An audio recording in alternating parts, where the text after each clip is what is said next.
இந்தி கூட்டணி உருவானதுக்கு முக்கிய காரணம் நீங்கள். அந்த இந்தி கூட்டணியோட தலைமை காங்கிரஸ் பாமகவை எங்கள் கூட்டணிக்கு வரணும்னு சொல்லி கேட்குறாங்க. அதை பற்றி நீங்கள்? அதற்கு தமிழ்நாடு காங்கிரஸ் கட்சியின் தலைவர் உரிய விளக்கத்தை அளித்து விட்டார். அந்த பொருளில் நான் சொல்லவில்லை. நட்பு அடிப்படையில் மரியாதை நிமித்தமாகத்தான் மருத்துவர் ராமதாஸ் அவர்களை நான் சந்தித்தேன். திமுக தலைமையிலான மதசார்பற்ற முற்போக்கு கூட்டணியில் புதிதாக ஏதேனும் கட்சி சேருவதாக இருந்தால் அந்த முடிவை எடுக்கிற அதிகாரம் தமிழ்நாடு முதலமைச்சருக்குத்தான் உண்டு என்பதையும் தெளிவுபடுத்திவிட்டார். ஆகவே அதில் மேற்கொண்டு கருத்து சொல்ல எதுவும் இல்லை. திமுக தலைமையோட அனுமதி இல்லாமல் அவர் போய் அதை பேசியிருக்க வாய்ப்பு இல்லை.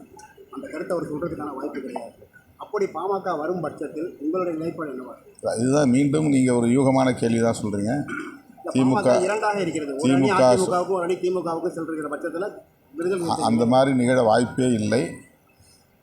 அப்பாவும் அம்மாவும் அப்பாவும் மகனும் ஒரு கட்டத்தில் ஒன்று சேருவார்கள் என்று நான் பெரிதும் நம்புகிறேன். ஒரே பாமகவாகத்தான் தேர்தலை சந்திப்பார்கள் என்று நம்புகிறேன்.